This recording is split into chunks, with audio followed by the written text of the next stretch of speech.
Go Wambana, Wiradjuri Nurrumbang.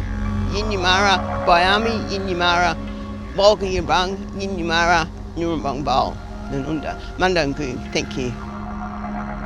This is a fantastic partnership and a great collaboration between River and Local Land Services, Department of Climate Change, Energy and Environment and Water, Murrumbidgee Irrigation, and a whole range of LAOCs, local Aboriginal land councils, from Tumut all the way down to Balranald and everywhere in between. So a great partnership right through the community, including, of course, local Aboriginal people. This area is important to the Aboriginal people. Throughout this area, we have many areas similar to this place. And it is our pleasure to have cultural water flow through this area in this great country of ours.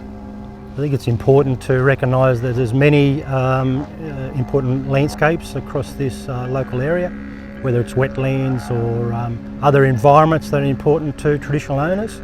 Through this, the KEL program, it provides an opportunity for the community to get back out on country.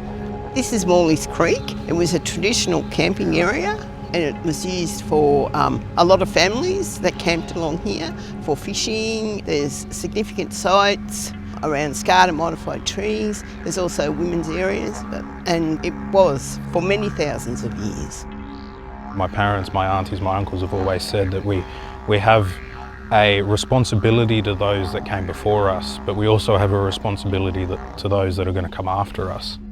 Each year we deliver the water through an expression of interest process where local communities can apply for a part of that 2,150 megalitres of water, and our Aboriginal Community Advisory Group advise our board on which are the most appropriate sites each year.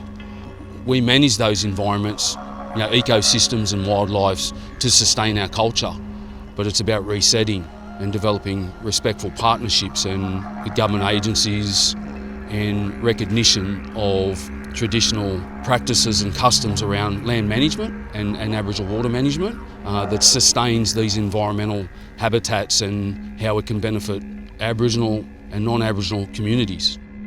This area would have been used as a hunting ground because we're right here on the lagoon with the water, so there would have been plenty of fish and ducks and frogs and reptiles all here. So you could say this was kind of like a bit of an area for stopping and camping and then continuing on to their travels.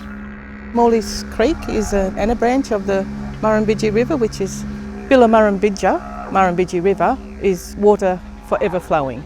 Significant to Wiradjuri culture.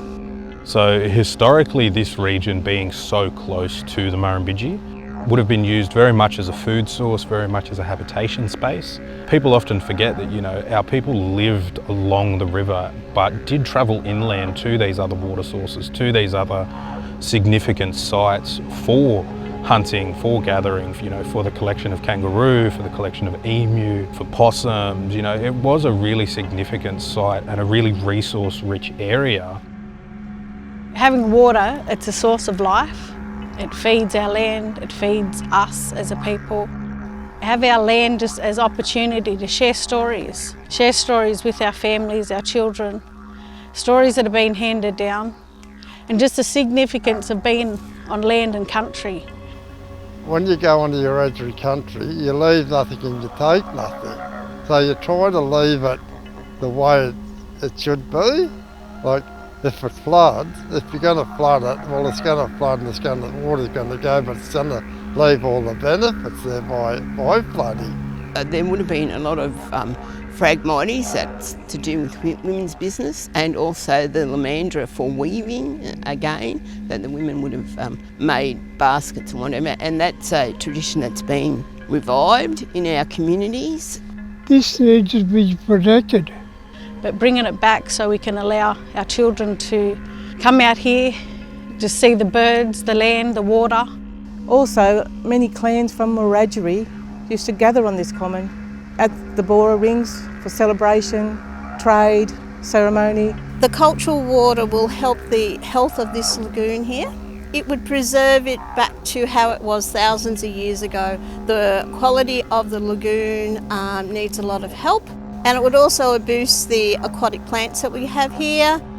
It's fantastic to see water, cultural water specifically, being used currently. It's really important to us at the Land Council that we did attach that cultural tag to the water that we're using on significant sites. It lets government, it lets local government and state government know that each of the sites that we've allocated this water to holds deep significance to the local Wiradjuri people, and that these sites are continuing to be looked after and continuing to be used in culturally appropriate ways.